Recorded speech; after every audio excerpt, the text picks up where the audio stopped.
అదొక number by 3 నేను survey number కూడా ఇది కాజగూడలో 27/3 సర్వే నంబర్ జంగయ్య పట్టేదారు. సేమ్ 27/2 జంగయ్యదే, దాంట్లో వంశనామ బిల్డరు అపార్ట్మెంట్ కలుతాడు. సరే, ఎందుకంటే విషయం వాస్తవం మాట్లాడుకోవాలి మనకు కూడా, అంటే మనకు తెలిసిన విషయం. 27/2లోనేమో సేమ్ జంగయ్య ల్యాండ్ అనంట. జంగయ్య ఆయన ఇచ్చేసిండు, కడుతున్నాడు. ఇంకో 5 మిగిల్చుకున్నాడు. ఇంకో 5లో ఇప్పుడు దాన్ని ప్రొవిజన్లో పెట్టారు. అంటే సేమ్ పట్టదారు, సేమ్ ల్యాండు, ఒకదానికి ఓ రకంగా ఇంకో దానికి ఓ రకంగా. మరి ఎట్లా సాధ్యమవుతుందో నాకు అది అర్థమవుతుంది. ఇంత పచ్చిగా, ఇంత నిర్లజ్జగా వ్యవహరిస్తుందంటే ప్రభుత్వం కూడా, అధికారులు కూడా. కనీసం ఒక చట్టం ఉంది, ఒక సిస్టమ్ ఉంది, ఆ సిస్టమ్ని ఫాలో అవ్వాలి, దాన్ని గౌరవించాలి అని అసలు ఎవరితో కూడా పోయింది. నువ్వు ప్రభుత్వానికి, రాజకీయ నాయకులు అనేటోళ్లకు వాళ్ళ ప్రయోజనాలు దానికి అనుగుణంగా ఏదో పని చేసుకుంటూ అనుకున్నాం. Not at the cost of public కదండి, పబ్లిక్ అంతే కదా. ఇప్పుడు జీవితకాలం ఒక చిన్న చిరుజోకి జీవితకాలం కోరిక కలది సొంత ఇల్లు.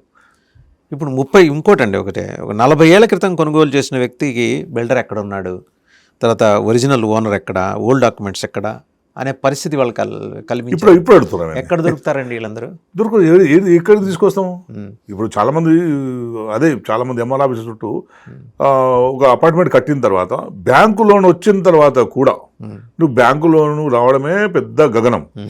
అసలు బ్యాంక్ లోన్ ఇచ్చి శాంక్షన్ అయిందంటేనే అన్ని డాక్యుమెంట్లు సీక్వెన్స్ పర్ఫెక్ట్ ఉంటేనే బ్యాంక్ లోన్ శాంక్షన్ చేస్తారు. బ్యాంక్ లోన్ శాంక్షన్ చేసిన తర్వాత రిజిస్ట్రేషన్ పోతే రిజిస్ట్రేషన్ ఆఫీస్లో చూస్తే ప్రొహిబిషన్లో ఉంటుంది. మరి ఎట్లా ఉంటుంది? అది ఎట్లా సాధ్యమవుతుంది? అప్పటిదాకా ప్రొహిబిషన్లో ఉండదు, సడన్గా వచ్చి ప్రొహిబిషన్లో ప్రత్యక్షమవుతుంది. ఇది పెద్ద భూతం అయిపోయింది. ఇప్పుడు ఇది సడన్గా తీసుకురావటం వల్ల క్రాంతి గారు ఏమైంది, మన పి నరసింహారావు ఎక్స్ప్రెస్ హైవే దిగి శంషాబాద్ పోయి ఇప్పుడు అటు ఇటు 2 పక్కల చూస్తే హై రైజ్ టవర్స్ మొత్తం ఖాళీపడి ఉన్నాయి. ఇలాంటి నేను చెప్పేది ఒక ఉదాహరణ మాత్రమే. ఇలాంటి చుట్టుపక్కల, హైదరాబాద్ చుట్టుపక్కల సరౌండింగ్స్ మీరు గుండ్రంగా తిరిగితే towards Vijayawada, towards Warangal and towards ఇటు శ్రీశైలం రోడ్, బెంగళూరు రోడ్, ఎటు చూసినా బాంబే రోడ్ చూసినా ఇవి కనిపిస్తున్నాయి కదా.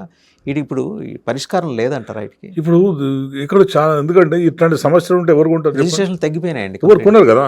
ఇప్పుడు ఓ దిక్కు హైడ్రా వచ్చింది, ఇంకో దిక్కు 22A వచ్చింది. ఇప్పుడు కొనుక్కున్న తర్వాత వాడు రేపు వచ్చింది నేను 22A అంటాడు, 22A వచ్చిన తర్వాత హైడ్రా వచ్చి ప్రభుత్వ భూమి అంటాడు. కూల్చేస్తే ఇప్పుడు చూసారు కదా ఎంతమంది బాధితులు, వేల మంది, లక్షల మంది బయటకు వచ్చారు కదా. సో దీనివల్ల ఏంటంటే హైదరాబాద్లో అపార్ట్మెంట్ కొనడానికి కూడా భయపడతారు. అందుకే చూసినాం కదా, అంత డబ్బల్ లెక్క కొన్ని వేల అపార్ట్మెంట్ ఖాళీగా ఉన్నాయి. మరి కొంటలేరు. కొనకపోవడం ఏమవుతుంది? ప్రభుత్వ రెవెన్యూ మీద దెబ్బపడుతుంది. మరి గవర్నమెంట్ ఏం ఆలోచిస్తుందో ఏం అర్థమవుతుంది. ఎందుకంటే కరెక్ట్ అండి, క్యాస్కేడింగ్ ఎఫెక్ట్ అంతే కదా. అంతిమంగా వచ్చి గవర్నమెంట్ రెవెన్యూ మీద పడుతుంది.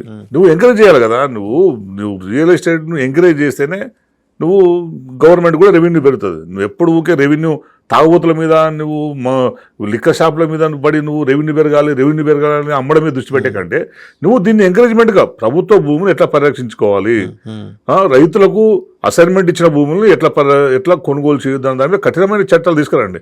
అంతే తప్పించి ఉన్న వాళ్ళని భయపెట్టించి పట్టదారులు కూడా భయపెట్టిస్తే రేపు ఎవరు కూడా కొనరు, వ్యాపారం చేయరు. ఇప్పుడు లేరండి, రిజిస్ట్రేషన్స్ పడిపోయినాయండి.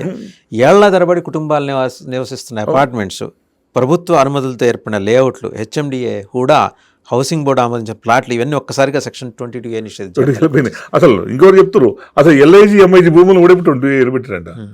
LIG, MIG అనేది ప్రభుత్వం కట్టించిన భూములు, వాటిని కూడా 22A పెట్టారంట. ఏది ప్రభుత్వం కట్టించిన భూములే. ఏ పార్టీ ఉన్నా, ఏ పార్టీ ప్రభుత్వం అది ప్రభుత్వం కట్టించిన భూములే. నువ్వు LIG అంతా అలా చేస్తావు కదా.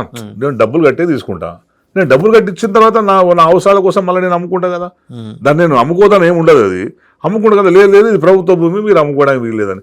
అసలు ఒక్కటి కాదు, నా అవస్థలు పెట్టి నిజంగా అంటే ప్రభుత్వమే రిజిస్ట్రేషన్ రెవెన్యూను దెబ్బతీస్తుంది అని అర్థమవుతుంది. మరి విజన్ ఉన్నదా లేదా, ఏం అధికారులు ఉన్నారు, నువ్వు ప్రభుత్వ రెవెన్యూ ఎంత పెరగాలనేది, ఎట్లా పెరగాలనేది ఒక వ్యూహం. ఇంటిగ్రేషన్ ఆఫ్ రికార్డ్స్లో ఏమన్నా తేడా జరిగిందంటారు? ఎందుకంటే జనరల్గా రెవెన్యూ రికార్డ్స్ డిజిటలైజేషన్ టైంలో ఏం జరిగిందంటే పాత సర్వే రికార్డ్స్, కొత్త సర్వే రికార్డ్స్, రెవెన్యూ మ్యాప్స్, ధరణి డేటా, IGRS రికార్డ్స్, వీటన్నిటిని ఇంటిగ్రేట్ చేశారు.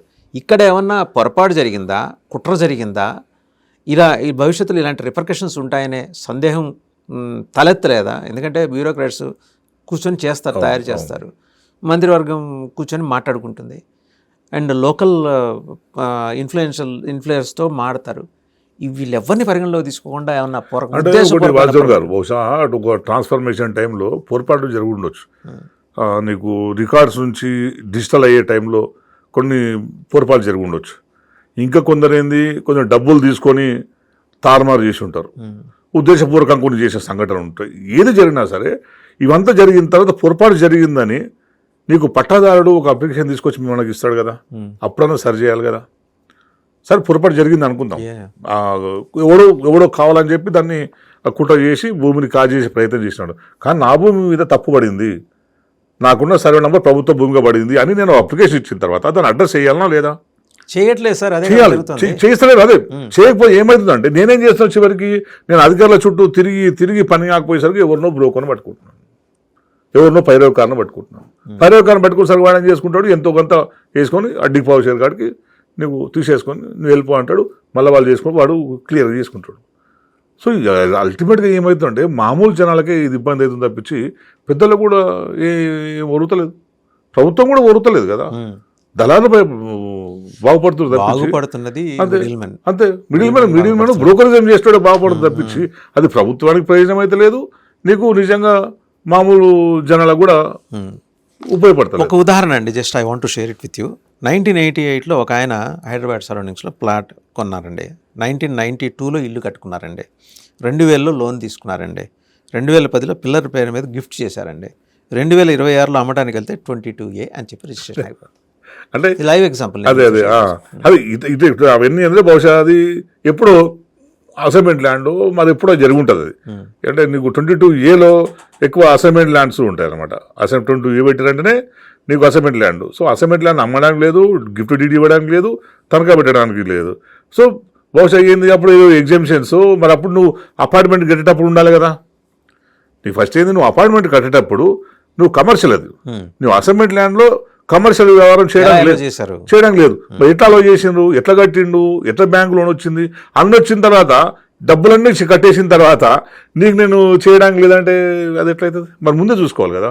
సో వీటన్నిటి ఏంటంటే అధికారులు కింది స్థాయిలో ఉన్న అధికారుల లాలుచి, లేకుంటే లంచ్ కూడా తీసుకోవడం, అవన్నీ కూడా ప్లస్ దాంట్లో ఏంటంటే ఇప్పుడు కూడా ఏంటంటే నీకు చిన్న అసలు ఏం జరుగుతుంది, చిన్న అపార్ట్మెంట్లు కూడా తీసేసుకొని హైరేజ్ చేసే వాళ్ళు కూడా ఇప్పుడు ఉన్నారు. సో ఎందుకోసం జరుగుతుంది ఏంటంటే ఇది పెద్ద మాఫియా నడుస్తుందని రియల్ ఎస్టేట్లో మనం అనుకోవాలి. ఎందుకంటే ఇప్పుడు ఉన్న వాళ్ళందరూ కూడా ఏంటంటే ప్రభుత్వంలో ఉన్న వాళ్ళు ఉన్నప్పుడే ఇల్లు చక్కబెట్టుకోవాలనే ఉద్దేశంతో పనిచేస్తున్నారు. సో దానివల్ల ఏంటంటే దొరికిన కాడికి దోసుకోవాలనే ఉద్దేశంతో పనిచేస్తున్నారు తప్పించి నిజంగా ఇట్లాంటి సమస్యలు, జెన్యూన్ సమస్యలు ఉన్నాయి, వీటన్నిటిని అడ్రస్ చేయాలని చెప్పే ఉద్దేశం వరకు లేదు. ఇప్పుడు ధరణి వచ్చిన తర్వాత కేసీఆర్ గారు గవర్నమెంట్ ధరణి మూలంగా ఇది తప్పులు చేసింది, ఈ తప్పు చేసింది, ఆ తప్పు చేసింది అని చెప్పి పెద్ద ఛార్జ్షీట్ చేసింది కదా. మరి ఈ గవర్నమెంట్ వచ్చిన తర్వాత ఏం చేసిండ్రు? ధరణిని అంతకంటే మెరుగైన విధంగా ధరణిని తయారు చేయాలి కదా. మరి ఏంది ఈ సమస్యలు ఎందుకు వస్తున్నాయి? మరి ఇంకెందుకు వస్తున్నాయి? అప్పుడు కేసీఆర్ గవర్నమెంట్ ఉన్నప్పుడు ఇవన్నీ వచ్చినాయా? ఇవన్నీ సమస్యలు లేవు. ఈ ఇష్యూస్ లేవు. ఈ ఇష్యూస్ వచ్చిన వెంటనే కలెక్టర్కి అప్లికేషన్ పెడితే ప్రతిసారి మేమున్నాం కదా, నేను ఎమ్మెల్యే ఉన్నప్పుడు ప్రతిసారి ప్రతి మండే ట్యూస్డే ఆ ప్రాంతంలో ఎన్ని కేసులు ఉన్నాయి, ఎన్ని పరిష్కారం చేసినా ఇంటబట్టలో మేము. ఎందుకంటే మాకు పైనుంచి మేము కేసీఆర్ సార్ దగ్గర పోయినప్పుడు అడిగేటోడు ఏమవుతుంది, దండి కేసులు పరిష్కారం అవుతున్నాయా లేదా, ఎన్ని పరిష్కారమైనవి అని చెప్పి మేము పోయినప్పుడు అడిగేటోడు. కనుక మేము సార్ని కలవాలనుకునే ముందు ఇవన్నీ పరిష్కారం ఓవర్ చేసుకొని పోవటం లేదు. ఏం తెలుసు ఆయనకి మరి, లేకపోతే మీ ఏం చేస్తున్నావు నువ్వు చూసుకోవాలి కదా. చాలా మైన్యూట్గా సార్ ఆలోచిస్తుండే, మీ సింగుల్లో నీళ్ళు ఎంత ఉన్నాయి ఆడుతుండే సడన్గా. అంటే సో అట్లాంటివి ఉంటాయి. దండి కేసుల విషయంలో కూడా బాగా ఇది ఉంటుండే.